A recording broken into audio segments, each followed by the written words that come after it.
ranking all the albums by Green Day, Foxboro Hot Tubs, and for some reason the Network, all in the same list. And we're starting with the worst, which is number 16, Kerplunk.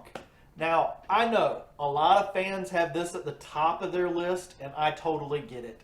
It's a great record. I love everything Green Day have ever done, but this is my least favorite. It's hard to imagine that Billy, Mike, and Trey were 19 or 20 when this thing came out, and that just makes my mind want to pop. There's great songs, like One of My Lies, but I very, very rarely go back to 1992 with Green Day, who are my favorite band of all time. Number 15 is going to be 39 Smooth. It's vastly superior to Kerplunk in my opinion. If I'm doing time with a Lookout version of Green Day, this is where I get my thrills. But Chris, you may ask, when will the Mass Troublemakers make the list? And I think you'll be appalled at how highly I rank them. Number 14, Green Day Foxboro Hot Tubs Network album is going to be Insomniac. Some of my favorite tracks are off Insomniac. We got Armitage Shanks and Stewart and the Avenue. But there are some songs on Insomniac that I skip from time to time. And this era has some of the worst single choices I think the band has ever made. And again, I think Green Day's worst garbage is better than most bands' greatest garbage. So again, in the comments, please don't hate me. Please don't attack me. I love everything that Green Day have ever done. So don't attack me for what I like either, because it might get a little crazy. Might get a little crazy at my favorite stuff, okay? But just know we're all different. It's okay. Number 13 out of this 16 album ranking is going to be Dose. I am a huge defender of the trilogy and Dose. It's fun most of the time. But honestly, I'd rank this one a lot higher if it were the second Tubbies album or even the Network. Who for some reason, the Network, for some reason, stray harding into Tubbies sounding music. But they didn't. And we got a Green Day album that's just sort of connective tissue between Uno and my 12th favorite album, Trey. Number 12 is Trey. I kind of buried the lead on that one. I absolutely love Trey. The band was going through a tough time in 2012, but Billy really wrote some great songs despite that. There are just a few songs in the middle of this record, like Amanda or Little Boy Named Train, that I felt like needed a little bit more. They're really great. They needed something else. This is really taking a toll on me bashing Green Day. I don't like to bash any of their stuff. And I am about to feel a lot less guilty because in just a couple of albums or a few albums, I won't have anything left to bash once we get past a couple more. But now the bashing continues. Number 11, Money Money 2020 Part 2, We Told You So. This album frustrates me. It's bold, it's weird, it's creative, it's juicy, it's nasty. But as creative as it is, there does seem to be a lot of songs that are just waste of time. I'm looking at you, Popper Punk. P-Gate, which apparently you can't talk about on the YouTube, or people are going to freak out. How else can I bash Green Day in this Green Day loving video? Squatter is a joke song that isn't funny. That's how they get you.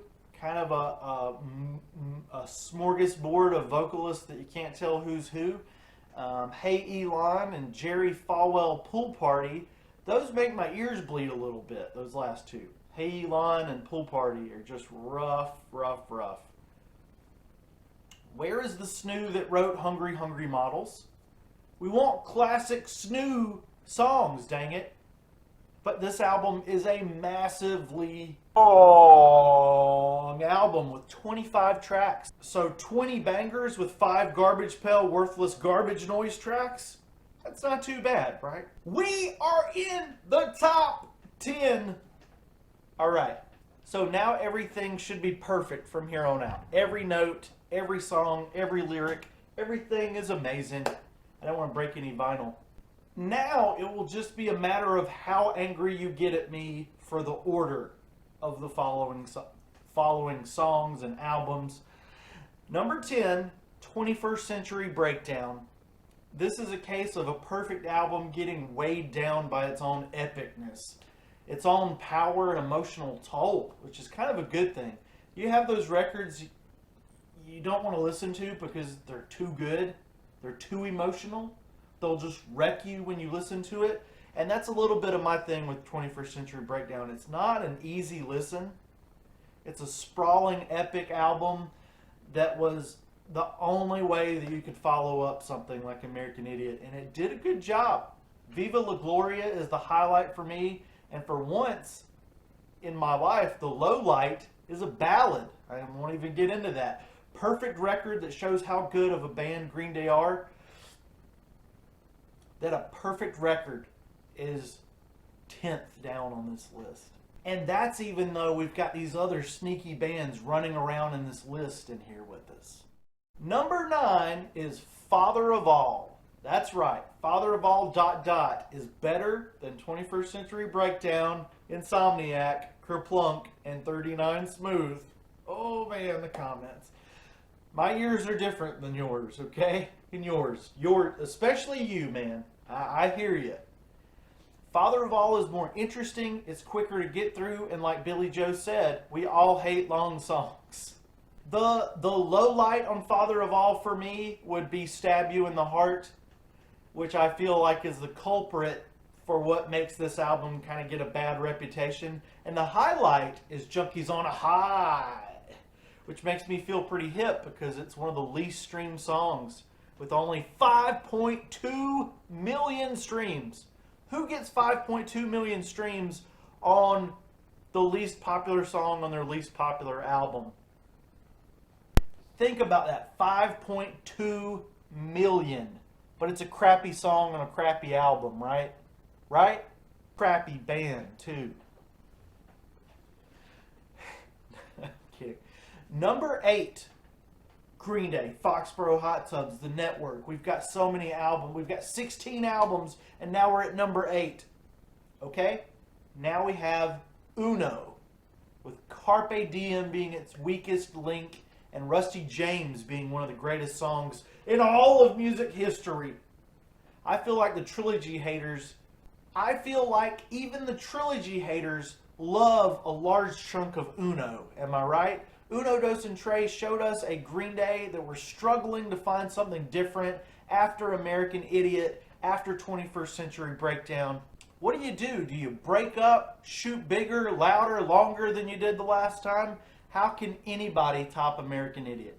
And standing up to that daunting task, Billy Joe Armstrong wrote music that boldly attempted to just that.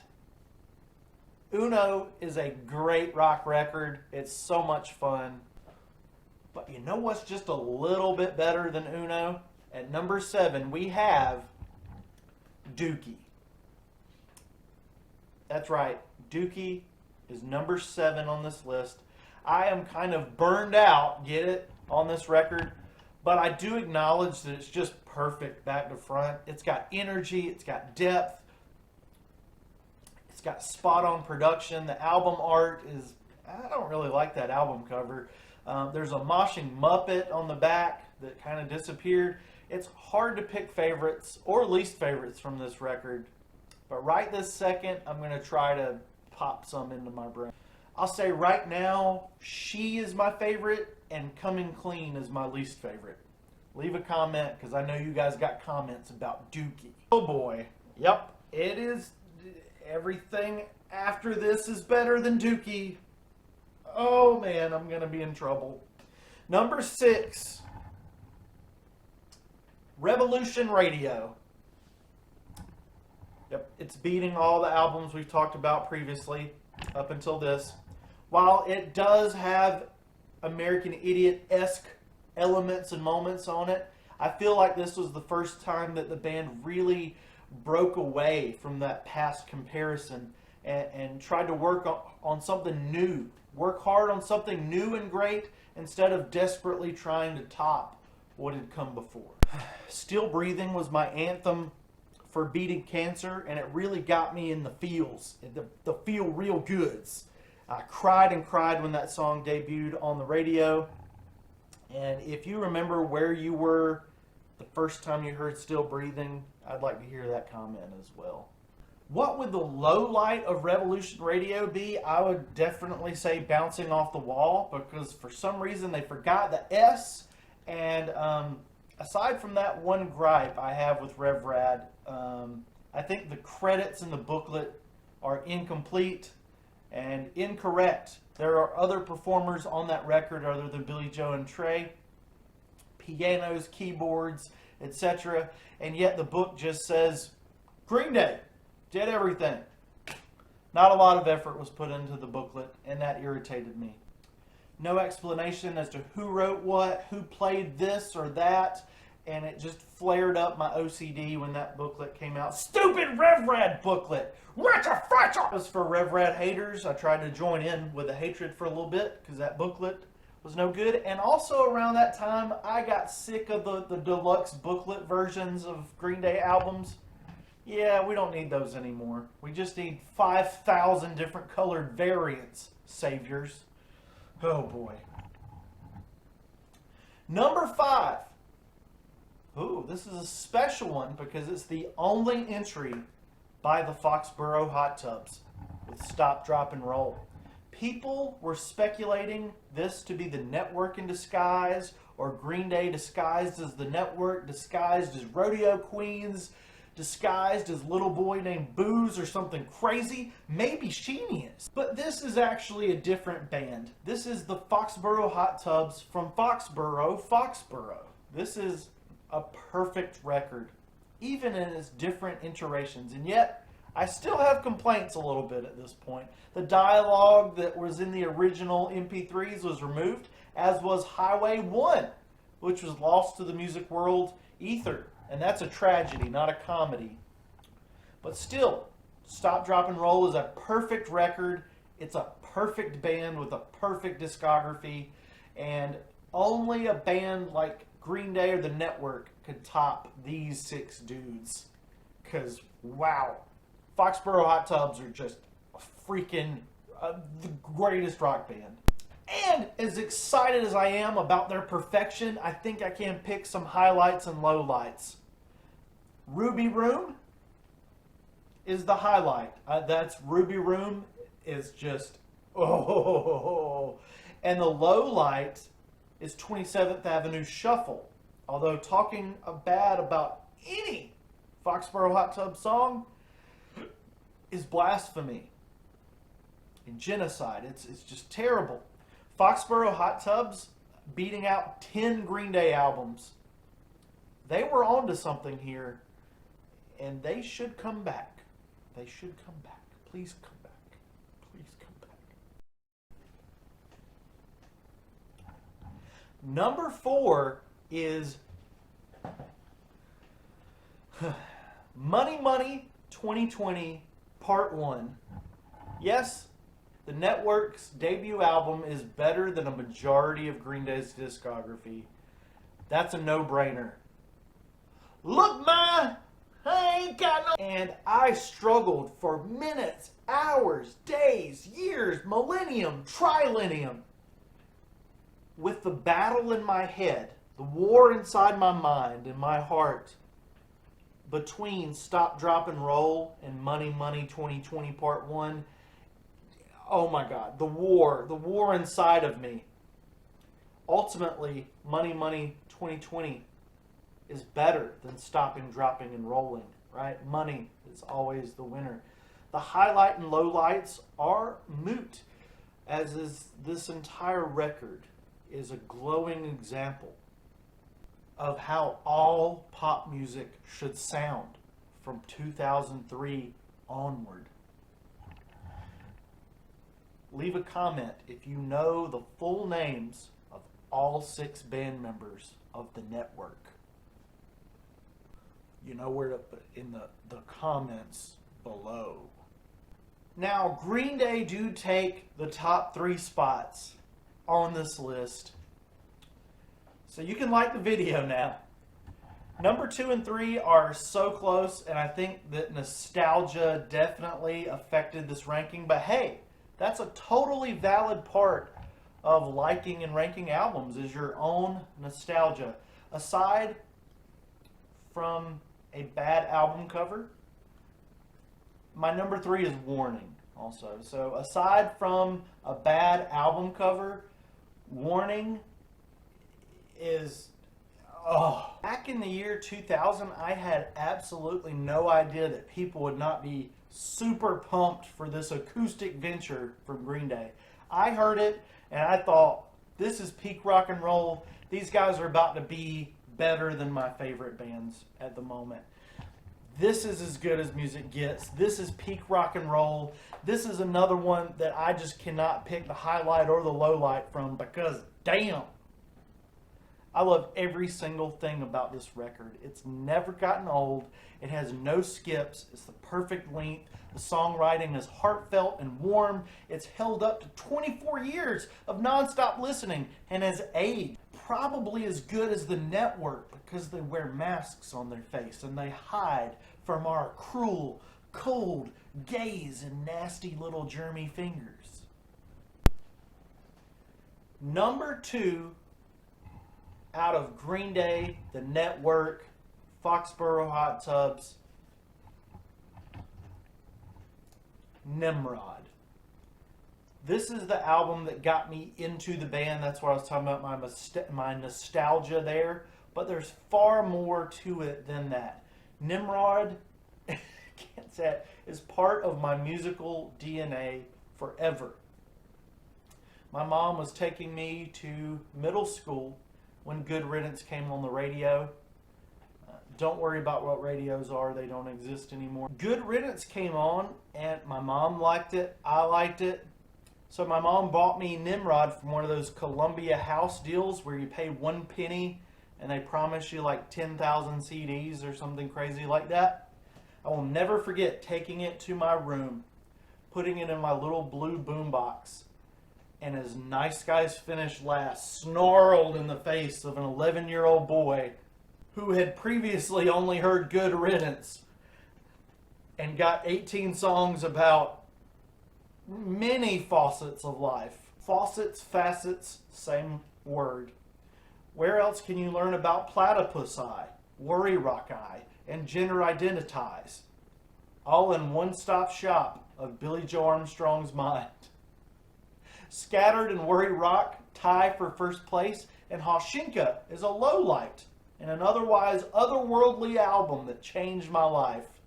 I got Americana by The Offspring around this time, Enema the State, and just discovering all these bands that were hitting the highest point, the highest peak of rock and roll that I'd ever heard. And I discovered that they were a part of this thing called punk rock, and I became punk rocker.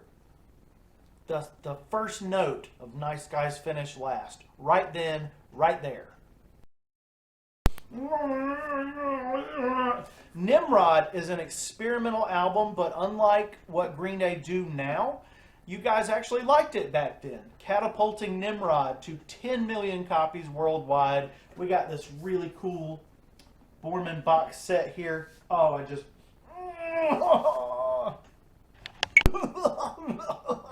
It's a great album. It's got a great cover, a great booklet, great lyrics, production. This is one of the greatest things that humans have ever produced, period.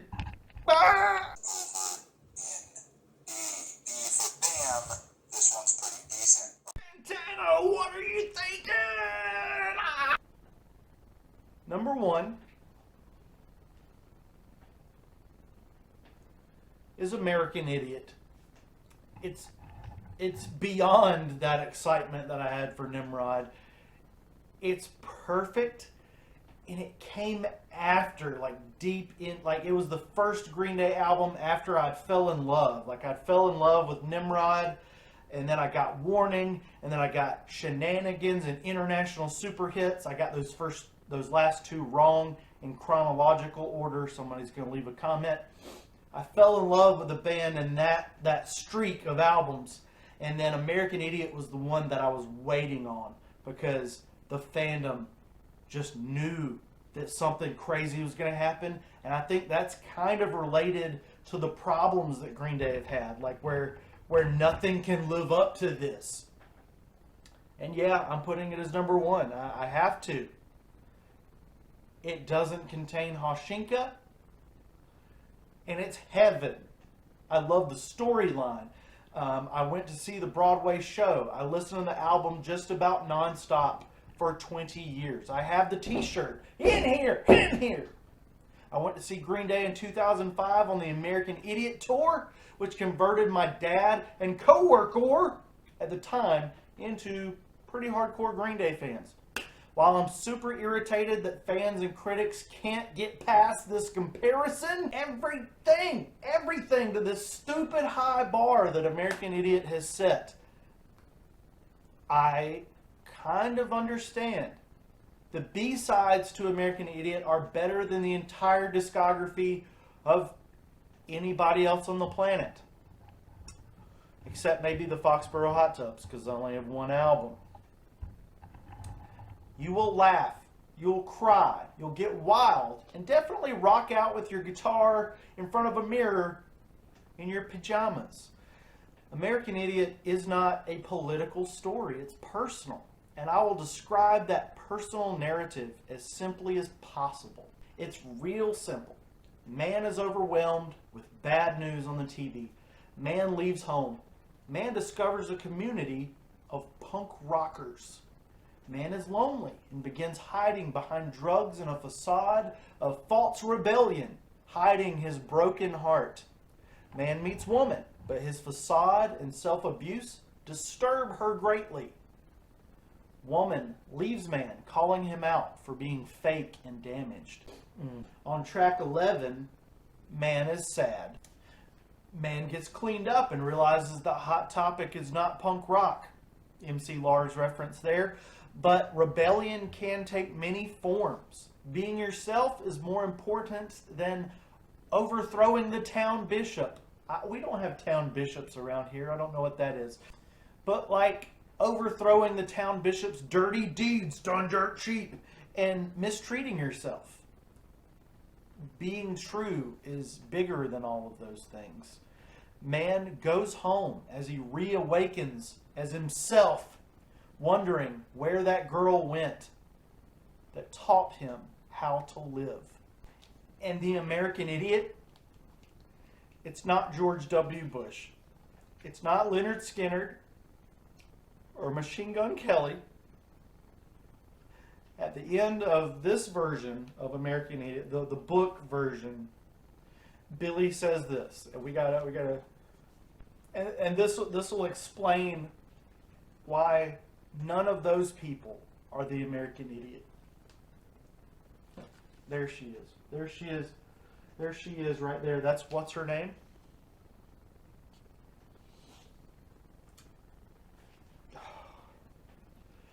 And that was that, or so it seemed.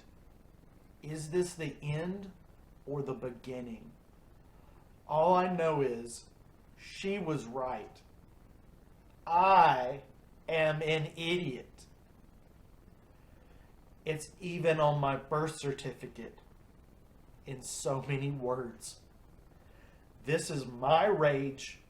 This is my love. This is my town. This is my city. This is my life.